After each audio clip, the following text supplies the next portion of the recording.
بسم اللہ الرحمن الرحیم۔ السلام علیکم۔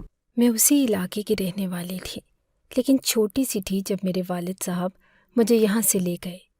وہ کہتے تھے کہ یہاں پر پہاڑی لوگ رہتے ہیں اور ان کی ایک دوسرے سے جنگ 100-200 سال پرانی ہے، جس کی وجہ سے آج بھی ہمیں نقصان اٹھانا پڑتا ہے۔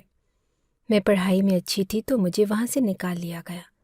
آج واپس آئے تو کامیاب ہو کر مجھے ایک لڑکی کا انٹرویو کرنا تھا۔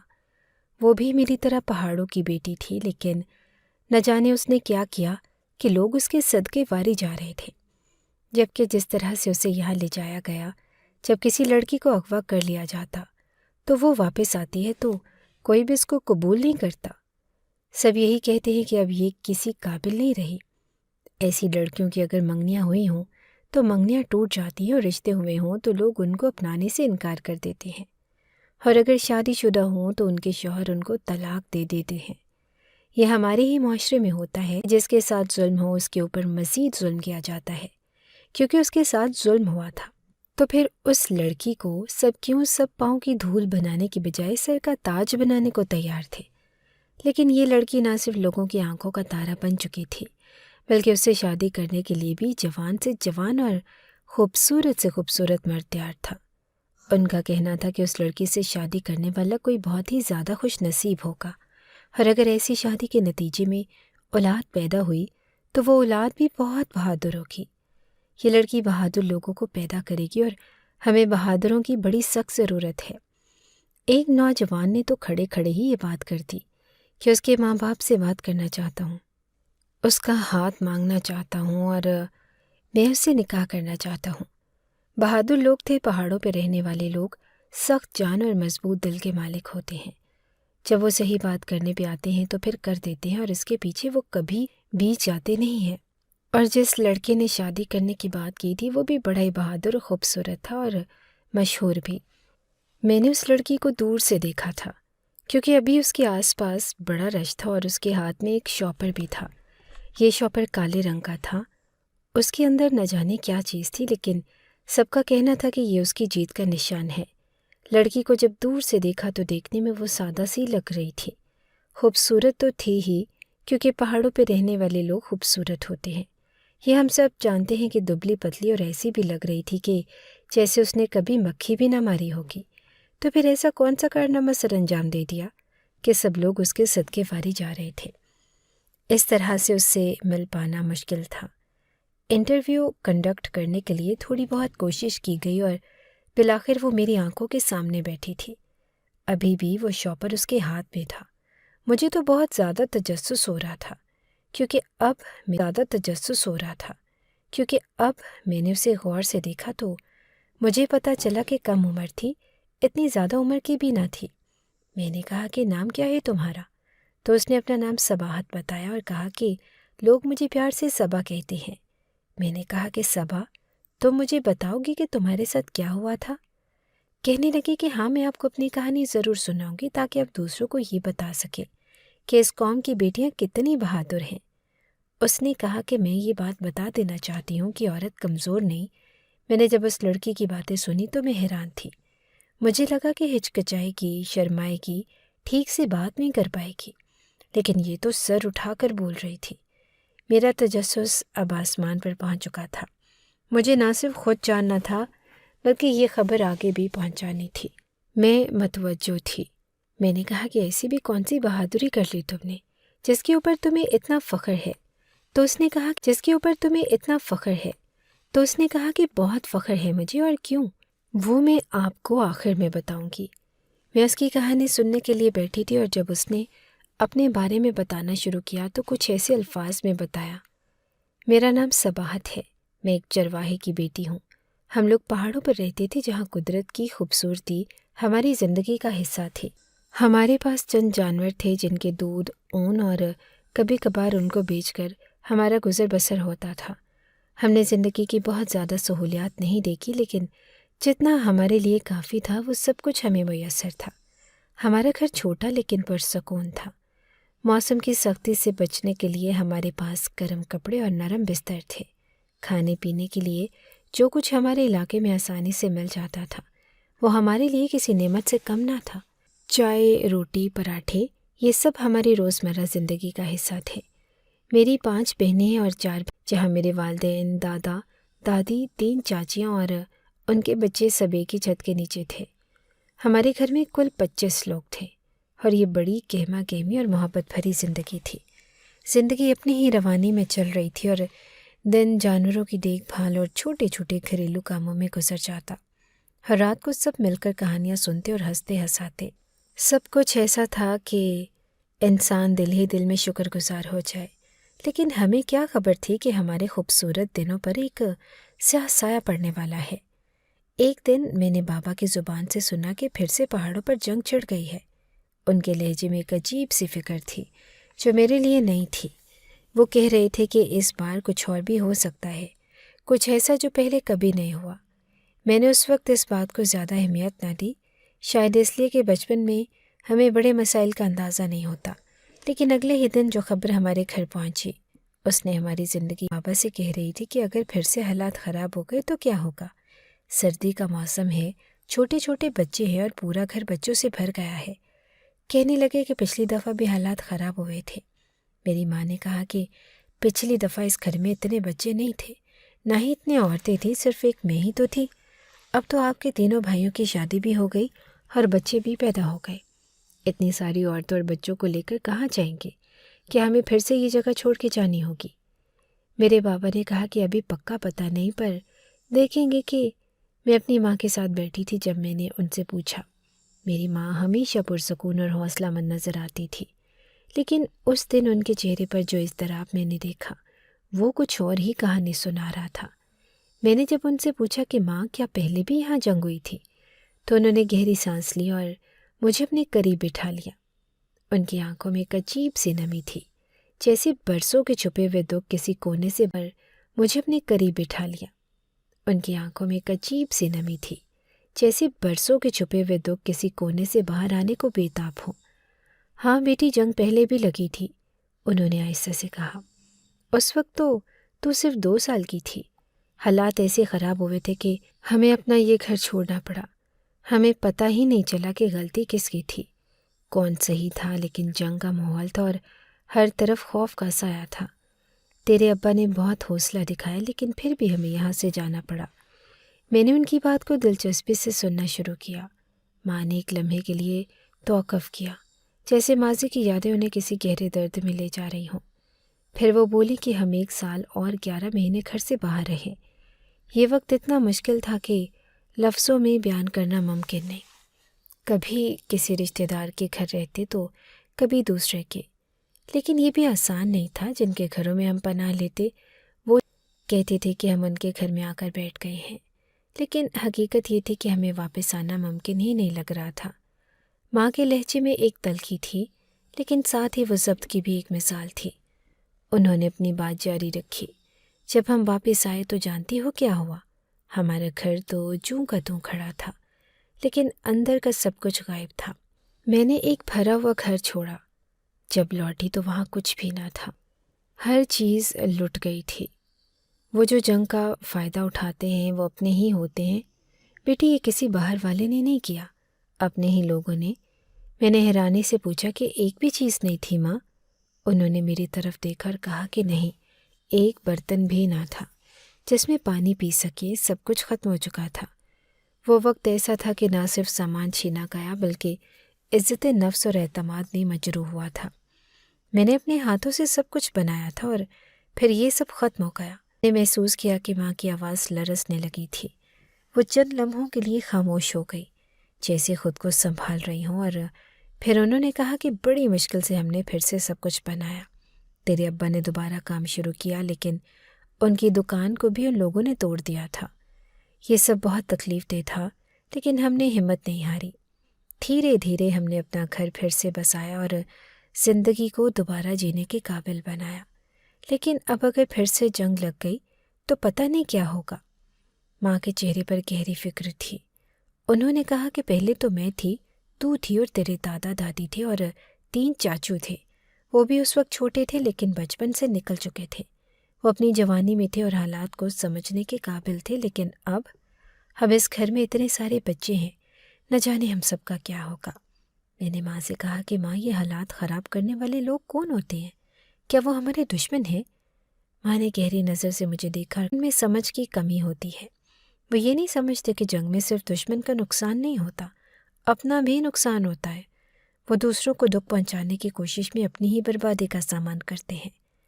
میں نے ماں کے الفاظ کو غور سے سنا اور ان کی باتوں میں گہرائی تھی، ایک تلخ حقیقت تھی جو میں ابھی پوری طرح سمجھنے کے قابل نہیں تھی، لیکن میں ان کے چہرے پر چھپی پریشانی کو ضرور محسوس کر رہی تھی۔ ماں نے میری طرف دیکھ کر کہا کہ اب تو دعا کر بیٹی کے حالات خراب نہ ہوں۔ ہم نے ایک بار سب کچھ کھو دیا تھا اور اب اگر پھر ایسا ہوا تو شاید ہم اسے سہنے کے قابل نہ ہوں۔ ماں کی یہ باتیں سن کر میرے دل میں ایک عجیب سی بے چینی پیدا ہوئی۔ میں نے کبھی سوچا بھی نہیں تھا کہ ہماری پرسکون پہاڑوں پر ایسی ہولناک یادیں بھی دفن ہیں۔ ماں کی آنکھوں میں جو اداسی تھی وہ میرے دل پر نقش ہو گئی۔ اس دن مجھے احساس ہوا کہ جنگ کا مطلب صرف لڑائی اور دھماکے نہیں ہوتے، بلکہ وہ خوف، نقصان اور بربادی کا ایک نہ ختم ہونے والا سلسلہ ہوتی ہے جو کئی نسلوں تک چلتی رہتی ہے۔ ماں کی کہانی سن کر میرے دل میں یہ دعا اٹھنے لگی کہ ہمارے گھر، ہمارے گاؤں اور ہمارے پہاڑوں پر کبھی ایسا وقت دوبارہ نہ آئے۔ لیکن کیا یہ دعا کافی ہوگی یا پھر ہمیں دوبارہ اسی تکلیف سے گزرنا ہوگا؟ یہ سوال میرے ذہن میں گردش کرنے لگا اور میں خود کو بے بس محسوس کرنے لگی۔ جب آپ نے کبھی کسی خوفناک چیز کو خود نہ دیکھا ہو تو اس کی شدت کا اندازہ کرنا مشکل ہوتا ہے۔ آپ کو یہ سب کہانیاں لگتی ہیں جیسے کسی اور دنیا کے واقعات ہوں جو آپ کے ارد گرد موجود سکون کو کبھی نہیں چھو سکتے۔ میں بھی یہی سمجھتی تھی۔ پہاڑوں کی زندگی ہمیں اتنی محفوظ لگتی تھی کہ کبھی یہ خیال بھی نہیں آیا تھا کہ یہ سکون بھی کبھی چھن سکتا ہے۔ لیکن ایک دن جب میں اپنی بکریوں کو لے کر پہاڑ پر جا رہی تھی تو وہ لمحہ آیا جس نے میرے تصورات کو توڑ کر رکھ دیا۔ دن کے وقت کا واقعہ ہے سورج اپنی روشنی سے پہاڑوں کو چمکا رہا تھا اور میں بکریوں کو چرا رہی تھی۔ اچانک میں نے دور سے اپنے بابا کو بھاگتے ہوئے آتے دیکھا۔ ان کا چہرہ سرخ تھا اور وہ ہانپ رہے تھے جیسے کوئی بڑی مصیبت ان کے پیچھے ہو۔ وہ میرے قریب پہنچے تو سخت لہجے میں بولے کہ فوراً گھر جاؤ، صباحت گھر جاؤ اور وہاں سے باہر مت نکلنا۔ میں نے حیرت سے ان کی طرف دیکھا اور پوچھا کہ بابا کیا ہوا، لیکن ان کے چہرے پر فکر اور غصہ دونوں واضح تھے۔ انہوں نے مزید سختی سے کہا کہ میں نے کہا نہ گھر جاؤ، جانوروں کو چھوڑ دو، میں خود سنبھال لوں گا، تم فوراً گھر جاؤ اور اپنی حفاظت کرو اور باقیوں کی بھی۔ ان کے لہجے کی شدت نے مجھے ڈرا دیا۔ میں نے کبھی اپنے بابا کو اتنا سخت نہیں دیکھا تھا۔ میں خاموشی سے بکریوں کو وہیں چھوڑ کر پہاڑ سے نیچے اتری اور سیدھی گھر پہنچی۔ لیکن گھر پہنچ کر جو منظر دیکھا اس نے میری بے چینی کو خوف میں بدل دیا۔ میری ماں اور باقی عورتیں سب ایک کمرے میں بیٹھی ہوئی تھی اور ماں کا چہرہ شانی میں ڈوبا تھا۔ مجھے دیکھتے ہی انہوں نے میرے ہاتھ تھام لیے اور کہا کہ بیٹی اندر بیٹھ جاؤ اور باہر قدم بھی نہ رکھنا۔ میں نے دیکھا کہ بچوں کو بھی ایک جگہ بٹھایا گیا تھا اور وہ معصومیت سے کچھ سمجھے بغیر کھیل رہے تھے۔ مردوں کا کہیں پتہ نہ تھا اور میرے چاچو نے بس اتنا کہا کہ سب اندر چلے جاؤ اور دروازہ بند کر لو۔ ہم سب عورتیں اور بچے اس کمرے میں بیٹھ گئے۔ وقت جیسے رک گیا تھا۔ دوپہر کا وقت تھا جب ہم کمرے میں آئے اور رات بھی گزر گئی، لیکن کسی نے نہ کھانا کھایا نہ پانی پیا۔ سب خاموش اور فکر مند تھے۔ چھوٹے بچے بار بار رونے لگتے تھے، لیکن ان کے رونے سے بھی ماحول میں کوئی تبدیلی نہیں آتی تھی۔ تھوڑی دیر کے لیے انہیں ڈانٹ کر سلایا کیونکہ اور کچھ نہیں کر سکتے تھے۔ رات کے وقت باہر سے کبھی کبھار شور سنائی دیتا، جیسے دور کسی کے چیخنے یا بھاگنے کی آواز ہو، لیکن ہم میں سے کوئی ہمت نہیں کر رہا تھا کہ دروازہ کھول کر دیکھے کہ باہر کیا ہو رہا ہے۔ ایسا لگ رہا تھا جیسے ہر ایک اپنی جگہ وقت گزارنا مشکل ہو رہا تھا۔ ہم ایک دوسرے کو دیکھتے لیکن کوئی کچھ نہ کہہ پاتا۔ ماں نے اپنے دوپٹے کے پلو کو مروڑتے ہوئے کئی دعائیں مانگی اور میں بس چپ چاپ ان کے پاس بیٹھی رہی۔ کمرے کی گھٹن، بچوں کی بھوک اور بڑوں کی خاموشی، یہ سب مل کر کسی عذاب سے کم نہیں لگ رہا تھا۔ آخر کار جب صبح ہوئی تو ہمیں اجازت ملی کہ باہر نکلیں۔ میں نے جیسے ہی گھر کے صحن میں قدم رکھا ایک عجیب منظر دیکھا۔ گھر کی دیواریں، دروازے اور آنگن سب ویسے ہی تھے، لیکن ان پر ایک خاموشی اور تھکاوٹ کا سایہ چھا گیا تھا۔ سب لوگ جیسے کسی بڑے طوفان کے گزر جانے کے بعد اپنے آپ کو سنبھال رہے تھے۔ ہم نے جلدی سے گھر کو صاف کیا اور سب کے لیے ناشتہ تیار کیا۔ بچے بھوک سے بے حال ہو چکے تھے اور بڑوں کے چہروں پر رات کی بے خوابی کے آثار واضح تھے۔ ماحول میں ایک عجیب سا سکوت تھا، جیسے سب کچھ ٹھیک تو تھا لیکن پھر بھی کچھ ٹھیک نہ تھا۔ ناشتہ کرتے وقت ماحول میں ایک عجیب سا سکوت تھا، جیسے سب کچھ ٹھیک تو تھا لیکن پھر بھی کچھ ٹھیک نہ تھا۔ ناشتہ کرتے وقت میں نے ماں سے پوچھا کہ ماں یہ سب کیا تھا؟ کیا ہوا تھا رات کو؟ ماں نے تھوڑی دیر کے لیے میری طرف دیکھا اور پھر آہستہ سے بولی کہ وہی جو پہلے ہوا تھا صباحت، پھر سے وہی سب ہونے والا تھا، لیکن شکر ہے کہ کل کا دن گزر گیا۔ دشمن آئے تھے لیکن نقصان نہیں پہنچا سکے، انہیں روک لیا گیا۔ میں ماں کے چہرے کی فکر کو دیکھ کر سمجھ گئی کہ وہ کیا کہنا چاہ رہی ہیں۔ ان کی باتوں میں گہری تھکن تھی لیکن شکر گزاری بھی۔ اب دعا کرو کہ آگے کچھ نہ ہو، ماں نے مزید کہا۔ میں نے پہلی بار سمجھا کہ جنگ کا خوف کتنا شدید ہوتا ہے اور وہ کیسے ایک لمحے میں آپ کو زندگی کی بنیادیں ہلا دیتا ہے۔ ماں کی باتیں میرے دل میں گونجنے لگی اور میں دعا کرنے لگی کہ ہماری یہ محفوظ دنیا کسی کی نفرت کی بھینٹ نہ چڑھے۔ لیکن اس دعا کے ساتھ ہی ایک سوال میرے دل میں ابھرا، کیا دعا کرنا کافی ہوگا؟ کوئی کہتا کہ فلاں سڑک بند کر دی گئی ہے تو کبھی یہ خبر آتی کہ ضرورت نہ ہو تو گھر سے باہر نہ نکلیں۔ یہ افواہیں دن بدن بڑھ رہی تھی لیکن گاؤں کے بزرگ یہی کہتے تھے کہ کچھ نہیں ہوگا، جو حالات 2007 میں خراب ہوئے تھے وہ دوبارہ نہیں آئیں گے۔ وہ دعویٰ کرتے کہ سب کچھ ٹھیک ہو جائے گا، لیکن میرے دل میں ایک عجیب سا خوف تھا جو ماں کی باتوں اور بابا کی پریشانی کو دیکھ کر گہرا ہوتا جا رہا تھا۔ پھر وہ رات آئی، رات جو میری زندگی کا سب سے بڑا طوفان بن گئی۔ گاؤں میں ہوائیں تیز چل رہی تھی اور پہاڑوں پر ایک خوفناک خاموشی تاری تھی۔ میں اپنے کمرے میں اپنی بہنوں کے ساتھ بیٹھی تھی کہ اچانک شور کی آوازیں سنائی دی۔ میں کھڑکی سے جھانک کر دیکھنے ہی والی تھی کہ میری ماں اندر آئی اور ہمیں سختی سے کہا، کوئی بھی باہر نہیں جائے گا اور خاموشی سے بیٹھو۔ شور قریب آ رہا تھا اور میں نے دیکھا کہ بابا اور باقی مرد ابھی تک گھر واپس نہیں آئے تھے۔ ہمارے گھر میں اس وقت صرف میرے دادا جو بہت دہلیز پر قدم رکھ رہا تھا اور کسی لڑائی جھگڑے کے قابل نہیں تھا۔ ہماری ماں نے سب عورتوں کو ایک کمرے میں جمع کر لیا۔ ان کے چہرے پر ایک ایسی گھبراہٹ تھی جو مجھے کبھی پہلے نظر نہیں آئی تھی۔ اچانک دروازہ زور زور سے بجنے لگا۔ ہم سب سہم گئے اور ماں نے اشارہ کیا کہ کوئی آواز نہ نکالے، لیکن وہ لوگ دروازہ توڑ کر اندر آ گئے۔ ان کے چہرے منہ لپیٹنے والے کپڑوں میں چھپے ہوئے تھے، لیکن ان کی آنکھوں سے چھلکتی نفرت اور زہر کسی نقاب کے پیچھے نہیں چھپ سکتی تھی۔ وہ 10 سے زیادہ تھے اور سب کے ہاتھوں میں ہتھیار تھے۔ گھر کے اندر چیخو پکار کا ماحول بن گیا۔ وہ لوگ ہر کمرے میں جا رہے تھے، سامان الٹ پلٹ کر رہے تھے اور ہمیں دھمکیاں دے رہے تھے۔ دادا نے ان سے رحم کی بھیک مانگی لیکن ان پر کوئی اثر نہ ہوا۔ ایک آدمی نے میرے چھوٹے چاچو کے منہ پر زوردار تھپڑ مارا جس سے وہ بے ہوش ہو گیا۔ دادا کچھ نہ کر سکے، وہ بس بے بسی سے دیکھتے رہے۔ پھر وہ ہمارا تھپڑ مارا جس سے وہ بے ہوش ہو گیا۔ دادا کچھ نہ کر سکے، وہ بس بے بسی سے دیکھتے رہے۔ پھر وہ ہماری طرف آئے اور ماں کو بازو سے پکڑ کر کھینچنے لگے۔ ہم سب چیخنے لگے، رونے لگے اور ان سے التجا کرنے لگے کہ ہمیں چھوڑ دیں۔ میری ماں کے چہرے پر ایک ایسا خوف تھا جو میں کبھی نہیں بھول سکتی۔ ان کی آنکھوں میں آنسو تھے لیکن ان کا ہاتھ کانپتے ہوئے ان کے دوپٹے کو مضبوطی سے تھامے ہوا تھا۔ جب ہم سب نے رونا شروع کیا اور شور مچایا تو انہوں نے اچانک ماں کا ہاتھ چھوڑ دیا۔ ایک لمحے کے لیے مجھے لگا کہ شاید ان کے دل میں رحم آ گیا ہے، لیکن وہ رحم نہیں تھا، وہ صرف اپنا ارادہ بدل چکے تھے۔ ان میں سے ایک آدمی آگے بڑھا اور میرا بازو پکڑ لیا۔ اس کی گرفت اتنی مضبوط تھی کہ میری کلائی درد سے سوجنے لگی۔ وہ مجھے کھینچتے ہوئے لے جانے لگا اور میں اپنی ماں کے قدموں سے لپٹ گئی، لیکن وہ مجھے گھسیٹ کر باہر لے گئے۔ دادا ہاتھ جوڑ کر ان سے التجا کر رہے تھے کہ لیکن ان پر کوئی اثر نہیں ہوا۔ انہوں نے مجھے ایک کھلی گاڑی میں ڈال دیا۔ یہ گاڑی سوزوکی کی تھی جس میں پیچھے چھت نہ تھی۔ میں نے دیکھا کہ میں اکیلی نہیں تھی، وہاں پہلے سے 6 اور لڑکیاں بھی موجود تھیں جن کی عمر مختلف تھی۔ سب رو رہی تھی اور ان کے چہرے خوف سے زرد تھے۔ مجھے معلوم ہوا کہ وہ لوگ صرف مجھے نہیں لے جا رہے تھے بلکہ یہ ثابت کرنا چاہتے تھے کہ وہ ہمارے علاقے کی عورتوں کو لے جا سکتے ہیں اور اس کے بدلے میں اپنے مطالبات منوا سکتے ہیں۔ وہ بدلے کی آگ میں جل رہے تھے اور ان کی عقل پر نفرت کا پردہ پڑ چکا تھا۔ ہمیں گاڑی میں بے دردی سے ٹھونس دیا گیا۔ میں نے ان لڑکیوں کو دیکھا جو مجھ سے بھی زیادہ خوفزدہ تھی۔ کوئی اپنے ماں باپ کا نام لے کر رو رہی تھی تو کوئی اپنی قسمت کو کوس رہی تھی۔ ان لوگوں نے گاڑی چلانی شروع کی اور سفر طویل ہوتا گیا۔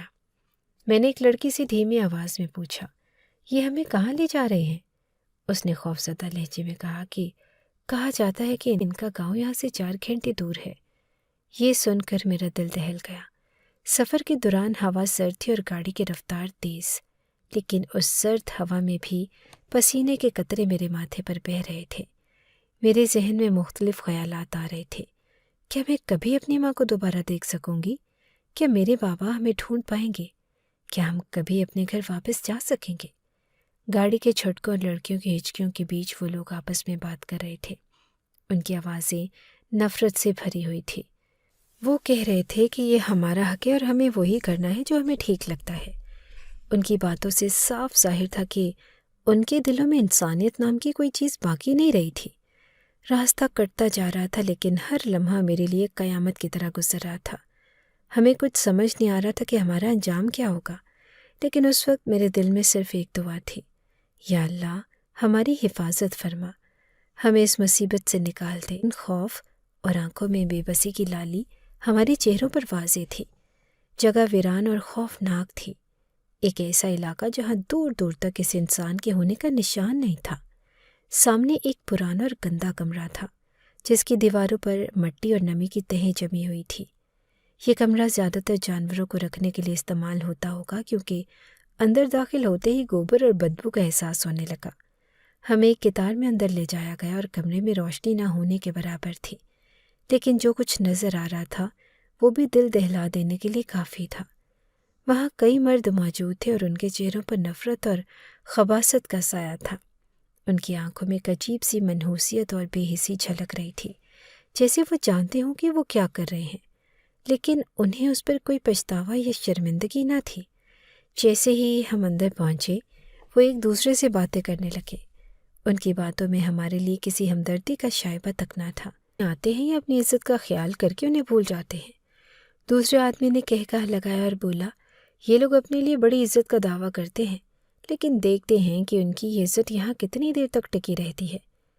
میرے دل میں ایک خوفناک سوال بار بار اٹھ رہا تھا، کیا ہمارے گھر والے ہمیں ڈھونڈ سکیں گے یا واقعی وہ ہمیں بھول جائیں گے؟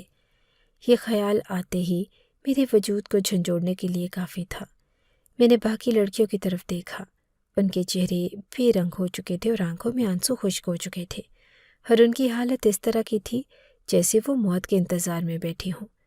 ایک آدمی نے ہمیں دھمکاتے ہوئے کہا کہ خاموش رہو ورنہ انجام اچھا نہیں ہوگا۔ وہ بات کرتے ہوئے ہنسا، لیکن اس کے کہکہے میں زہر بھرا ہوا تھا۔ میں نے اپنے دل کو مضبوط کرنے کی کوشش کی، لیکن اس وقت میرے دل اور دماغ میں صرف اندھیرا تھا۔ کمرے میں زمین پر نہ کوئی چٹائی تھی نہ کوئی بچھونا، ہمیں اسی گندی زمین پر بیٹھنے کو کہا گیا۔ میرا تھا کمرے میں زمین پر نہ کوئی چٹائی تھی نہ کوئی بچھونا، ہمیں اسی گندی زمین پر بیٹھنے کو کہا گیا۔ میں نے دیکھا کہ کونے میں ایک پرانی بالٹی رکھی ہوئی تھی جس میں پانی کی بجائے کائی جمی ہوئی تھی۔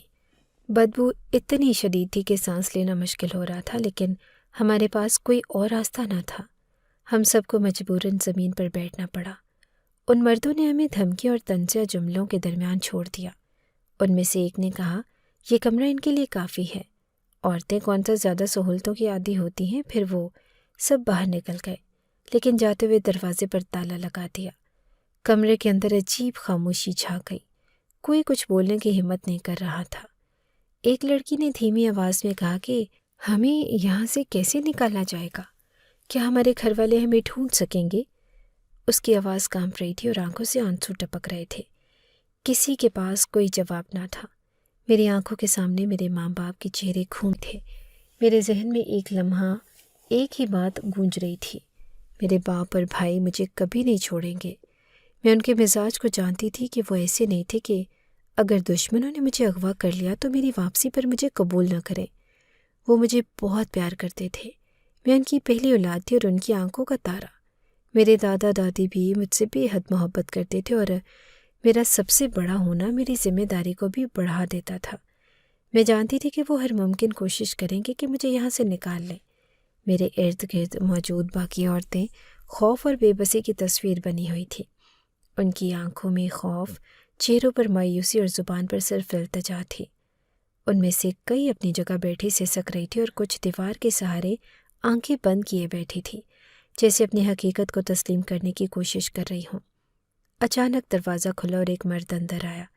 اس کا چہرہ بدتمیزی اور بدنیتی سے بھرا ہوا تھا۔ وہ ہمیں آیا جیسے ہم قیدی نہیں بلکہ کسی تماشے کا حصہ ہوں۔ وہ قریب آیا تو ایک عورت فوراً اس کے قدموں میں جا گری۔ اس کے آنسو رکنے کا نام ہی نہیں لے رہے تھے۔ وہ گڑ گڑاتے ہوئے کہنے لگی کہ ہمیں چھوڑ دو، ہمیں جانے دو، ہم نے تمہارا کیا بگاڑا ہے؟ وہ عورت اس کے قدموں کو پکڑ کر رو رہی تھی، لیکن وہ شخص بے حسی سے کھڑا رہا اور اس کے چہرے پر کوئی نرمی نہ آئی۔ اس نے اپنے پیروں کو جھٹکا جیسے اس التجا سے جھنجھلا گیا ہو۔ میں خاموشی سے یہ منظر دیکھ رہی تھی۔ میرے اندر ایک عجیب سی ہمت تھی۔ شاید یہ ہمت میرے باپ اور بھائیوں کی محبت کا اثر تھی، یا شاید یہ میری اپنی فطرت تھی۔ میں جانتی تھی کہ خوف میں جھک جانا میرے لیے مناسب نہیں ہوگا۔ میں چپ چاپ دیوار کے ساتھ بیٹھی رہی اور اس کی طرف کوئی التجا نہ کی۔ وہ شخص میری طرف بڑھا۔ اس نے مجھے غور سے دیکھا اور کہا کہ تو کیوں نہیں مانگتی کہ ہم تجھے چھوڑ دیں؟ کیا تجھے گھر نہیں جانا؟ اس کی آواز میں طنز اور غصہ کوئی جواب نہ دیا۔ وہ چند لمحے خاموش رہا اور پھر کہنے لگا کہ اچھا، تو بہادری دکھا رہی ہے۔ یہ بہادری دکھانے کی جگہ نہیں ہے، سمجھ آئی؟ میں نے ابھی کچھ نہ کہا۔ وہ مزید قریب آیا اور غصے میں بولا، بولتی کیوں نہیں؟ تجھے گھر نہیں جانا؟ تب میں نے ہمت جمع کی اور نہایت سنجیدگی سے کہا کہ سر، صرف اللہ کے آگے جھکایا جاتا ہے۔ میرے یہ الفاظ سن کر وہ چونک گیا۔ چند لمحے کے لیے اس کی آنکھوں میں حیرانی تھی۔ شاید اسے توقع نہیں تھی کہ کوئی لڑکی اس حالت میں اس طرح جواب دے گی، لیکن ایسا نہیں تھا کہ میرے الفاظ نے اس کا ضمیر جگا دیا ہو۔ وہ غصے سے پیچھے ہٹ گیا اور دروازے کی طرف جاتے ہوئے زور سے بولا، یہ بہادری یہاں دکھانے کی ضرورت نہیں ہے، اور پھر وہ دروازہ بند کر کے چلا گیا۔ اس کے جاتے ہی کمرے میں موجودہ باقی عورتوں نے میری طرف غصے اور خوف کے ملے جلے تاثرات سے دیکھا۔ ایک عورت جو مجھ سے تھوڑی بڑی تھی بولی کہ تم ہم سب کو مرواؤ گی، یہ وقت بہادری دکھانے کا نہیں، تمہیں کیا غرور چڑھا ہے؟ ہماری زندگی برباد ہو چکی ہے اور تم سمجھتی ہو کہ یہ تمہیں چھوڑ دیں گے۔ میں نے اس کی بات سنی لیکن اس کی بات کا کوئی جواب نہ دیا۔ میرے دل میں عجیب کشمکش تھی۔ مجھے ان عورتوں کی حالت پر ترس آ رہا تھا، لیکن میں یہ بھی جانتی تھی کہ خوف کے آگے جھک جانا کسی مسئلے کا حل نہیں۔ میں سوچ رہی تھی کہ کیا واقعی میری یہ ضد یا خودداری ہمیں نقصان پہنچا سکتی ہے، لیکن میرے دل نے کہا کہ اگر میں ابھی جھک گئی تو اس کے بعد کبھی اپنے آپ کو معاف نہیں کر سکوں گی۔ کمرے میں خاموشی چھا گئی۔ باقی عورتیں میرے رویے سے خوف زدہ تھیں اور شاید میں خود بھی تھوڑی گھبراہٹ محسوس کر رہی تھی، لیکن میں نے اپنے اندر کے خوف کو ظاہر نہیں ہونے دیا۔ مجھے نہیں معلوم تھا کہ آگے کیا ہونے والا ہے، لیکن میں دعا کر رہی تھی کہ اللہ ہمیں اس آزمائش سے نکال دے۔ میں ہمیشہ سے خود کو ایک بہادر لڑکی سمجھتی۔ میری تربیت ہی ایسے ہوئی تھی کہ مشکل حل اس پہ بڑے سے بڑا بہادر بھی پریشان ہو جاتا۔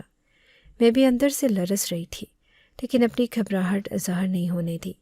ہم سب عورتیں ایک گندے کمرے میں قیدی بنی ہوئی تھی۔ زمین پر بے ترتیب گھاس اور مٹی کا ڈھیر تھا، جیسے سالوں سے یہاں صفائی نہ ہوئی ہو۔ میں زمین پر بیٹھی اپنے ہاتھوں سے مٹی کے ڈھیروں کو بے دھیانی میں ہٹا رہی تھی کہ اچانک میری انگلی کسی سخت چیز سے ٹکرائی۔ میں نے غور سے دیکھا تو وہ ایک چھوٹا سا زنگ آلود آلہ تھا۔ شاید کسی نے عرصہ پہلے یہاں پھینک دیا تھا، اور میری سانس ایک لمحے کے لیے تھم گئی۔ اس کو چھوتے ہی میرے دل میں امید اور خوف کا عجیب سا امتزاج پیدا ہو گیا، لیکن سوال یہ تھا کہ کیا میرے اندر اتنی ہمت تھی کہ اس کو استعمال کر سکوں؟ میں نے جلدی سے اسے مٹی میں چھپا دیا تاکہ کوئی اور نہ دیکھ لے۔ دل تیزی سے دھڑک رہا تھا اور میرے دماغ میں عجیب خیالات آ رہے تھے۔ چند لمحے بعد دروازہ کھلا اور کچھ لوگ اندر آ گئے۔ ان کے قدموں کی آواز سے دماغ میں عجیب خیالات آ رہے تھے۔ چند لمحے بعد دروازہ کھلا اور کچھ لوگ اندر آ گئے۔ ان کے قدموں کی آواز سے ہم سب سہم گئے۔ ان میں سے ایک نے میری طرف اشارہ کیا اور سخت لہجے میں بولا کہ یہ بڑی آنکھیں دکھا رہی ہے لڑکی۔ اس کے الفاظ نے پورے کمرے کی فضا کو خوف سے بھر دیا۔ باقی عورتوں کے چہروں پر بے پناہ خوف تھا۔ ان کی آنکھیں مجھ پر جمی ہوئی تھی، جیسے وہ مجھ سے کہنا چاہتی ہوں کہ میں کچھ نہ کروں اور بس خاموش رہوں، لیکن ان کے الفاظ نے مجھے ہلا کر رکھ دیا۔ وہ میرے دادا کے بارے میں بات کر رہے تھے۔ یہ وہی ہے نا امام مسجد کی پوتی؟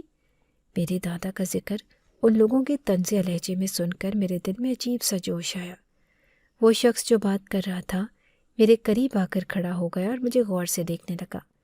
اس کی نظریں اس کے لہجے کی طرح نفرت سے بھری ہوئی تھی۔ میں نے نظریں جھکا لی لیکن دل میں دعا کرنے لگی کہ اللہ مجھے ہمت دے۔ باقی عورتیں سہم کر دیوار کے قریب سمٹ گئی اور صاف نظر آ رہا تھا۔ ان کی حالت دیکھ کر میری ہمت بھی متزلزل ہونے لگی، لیکن میں نے خود کو مضبوط رکھا۔ کیوں بڑی بہادر بنتی ہے؟ اس نے طنز کرتے ہوئے کہا۔ یہ بہادری یہاں دکھانے کا فائدہ نہیں ہے، تیرا خاندان تجھے بچانے نہیں آئے گا۔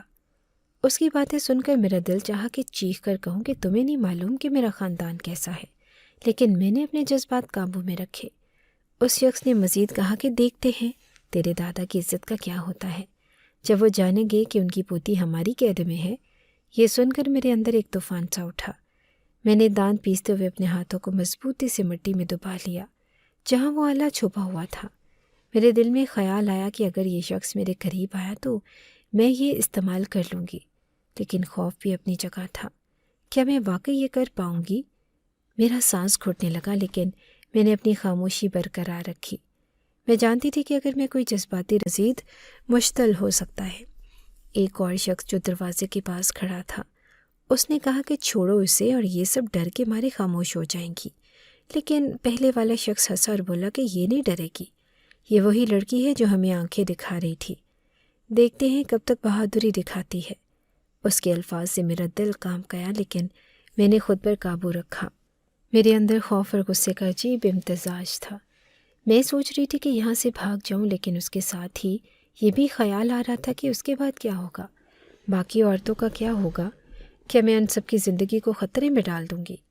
کمرے میں کچھ لمحے کے لیے خاموشی چھا گئی۔ وہ لوگ کچھ باتیں کرتے رہے اور پھر باہر نکل گئے۔ دروازہ بند ہونے کی آواز سن کر باقی عورتوں نے سکھ کا سانس لیا، لیکن میری حالت عجیب تھی۔ میرے دل میں طوفان سا چل رہا تھا۔ ایک عورت نے میرے قریب آ کر آہستہ سے کہا کہ تمہیں ان لوگوں کو اشتعال نہیں دلانا چاہیے تھا، یہ لوگ بہت ہیں۔ میں نے کوئی جواب نہ دیا اور میں ان کی بات سمجھ رہی تھی، لیکن میرے دل میں یہ سوال بھی گونج رہا تھا کہ کب تک ہم ان کے ظلم کا شکار رہیں گے؟ کیا واقعی ہم کچھ نہیں کر سکتے؟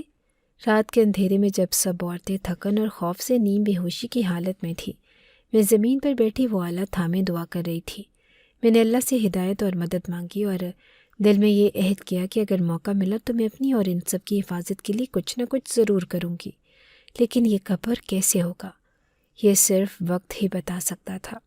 مجھے بھی اندازہ نہیں تھا کہ اس طرح کے لوگوں کی کیا نفسیات ہوتی ہے۔ جب یہ کسی بہادر انسان کو دیکھتے ہیں تو اس کی بہادری کو ختم کرنا چاہتے ہیں، کسی کو حوصلہ مند دیکھتے ہیں تو اس کا حوصلہ توڑنے کی کوشش کرتے ہیں، اور میں بھی ان کے نشانے پہ آ گئی تھی۔ وہ دن میری زندگی کا سب سے برا دن تھا، لیکن میں بہادر تھی اور مجھے پتہ تھا کہ مجھے کیا کرنا ہے۔ یہاں سے بھاگنے کا راستہ تو میں پی تھی، لیکن مجھے یہ نہیں پتہ تھا کہ مجھے موقع مل جائے گا۔ مجھے موقع مل بھی گیا اور میں نے اپنی بہادری بھی آزما لی، کیونکہ بات میری ذات پر آ گئی تھی۔ وہ دو لوگ تھے اور اب میں وہاں سے بھاگ اٹھی، اور جو کام میں نے کیا تھا اس کے بعد اگر میں پکڑی جاتی تو شاید یہ لوگ مجھے کبھی واپس نہیں بھیجتے۔ میں وہاں سے بھاگتی جا رہی تھی کہ انہی کی ایک گاڑی جو ہمارے ہی گاؤں کی طرف جا رہی تھی، یہ لوگ پھر سے کوئی قیامت برپا کرنے جا رہے تھے۔ میں اسی کی ڈگی میں چھپ گئی، اور جب ہمارے گاؤں سے تقریباً 15 منٹ پہلے یہ راستے میں کہیں رکے تو میں ڈگی سے غائب ہو گئی، کیونکہ میں نہیں چاہتی تھی کہ ان کو پتہ چل جائے کہ میں ان کے ساتھ ہوں۔ اس کے بعد بیچ کی گلیوں سے ہوتے ہوئے، پہاڑوں سے ہوتے ہوئے میں اپنے گھر کی طرف جا رہی تھی۔ میں پہاڑوں سے واقف تھی، پورا دن جانوروں کو ان پہاڑوں پر تو چرایا کرتی تھی۔ مجھ سے زیادہ پہاڑوں کے راستوں کو کون جانتا تھا؟ لوگوں کو یہ پہاڑ خوفناک لگتے ہیں، لیکن تھے۔ میں جب آدھی رات کو گھر میں داخل ہوئی تو مجھے دیکھ کر میری ماں نے مجھے گلے سے لگا لیا اور پھوٹ پھوٹ کے رونے لگی۔ میرے ہاتھ میں ایک کالا شاپر بھی تھا۔ وہ حیران ہوئی اور اس نے کہا کہ یہ کیا کیا تو نے؟ تو میں نے کہا کہ بہادری کر کے آئی ہوں۔ جب ماں کو بتایا کہ کیا کیا تھا، ماں بھی حیران رہ گئی اور پھوٹ پھوٹ کے رونے لگی۔ اس بات پر نہیں کہ میں نے کیا کیا تھا، بلکہ اس بات پہ کہ آج ان کی بیٹی جو بھی معصوم تھی، جوان تھی، جسے دنیا کے بارے میں اتنا پتہ نہ تھا، آج اس دنیا نے اس کو کتنا بڑا بنا دیا تھا۔ وقت سے پہلے ہی مجھے اپنی جوانی اور الہڑ پن کو چھوڑنا پڑا، اور سمجھداری کی دہلیز پہ میں نے قدم رکھ دیا۔ تھوڑی دیر کے بعد لوگوں کو پتہ چل گیا کہ میں واپس آئی ہوں۔ میں نے یہاں کے لوگوں کو ان کے سارے ٹھکانوں کے بارے میں بھی بتا دیا اور یہ بھی بتا دیا کہ عورتوں کو کہاں رکھا گیا، اور یہ بھی بتایا کہ وہ پھر سے گاؤں میں داخل ہو چکی ہیں۔ اس دفعہ ان کے حملے کو ناکام بنا دیا گیا اور وہ اس دفعہ نقصان نہیں پہنچا کیونکہ ہمارے لوگوں کو پہلے سے ہی پتہ تھا کہ وہ گاؤں میں کس راستے سے داخل ہو رہے ہیں۔ میری وجہ سے ان کا ایک حملہ بھی ناکام ہوا، اور جب میں نے بتایا کہ میں نے کیا کیا ہے، سب لوگ حیران تھے۔ میں نے جب صباحت کی پوری کہانی سن لی تو اس کے بعد اس نے کہا کہ میں آپ کو یہ شاپر کھول کے دکھاتی ہوں۔ جب اس نے مجھے دکھایا تو میں حیران رہ گئی، لیکن میری آنکھوں میں بھی صباحت کے لیے فخر ہی تھا، کیونکہ ایسے لوگوں کے ساتھ یہی ہونا چاہیے تھا جو لوگ انسان کو انسان نہ سمجھے، ظلم برپا کریں، لوٹ مار کا بازار گرم کریں۔ ان کے لیے کیا اچھا سوچ سکتا ہے؟ کوئی نہیں سوچ سکتا۔ افسوس اس بات کا ہے کہ یہ جنگ ابھی ختم نہیں ہوئی۔ یہ جنگ صرف نفرت کی نہیں بلکہ انسانی دلوں میں لگی نفرت کی جنگ ہے، جو نہ جانے کب ختم ہوگی۔ میں نہیں جانتی کہ میری طرح کتنی لڑکیاں ہیں جن کی زندگی اس خوف اور بے بسی کے سائے میں گزر رہی ہے۔ یہ سایہ ان کے خوابوں کو تاریک کر دیتا ہے اور ان کی مسکراہٹ چھین لیتا ہے، اور ان کے دل میں امید کی روشنی کو دیتا ہے، اور ان کے دل میں امید کی روشنی کو مدھم کر دیتا ہے۔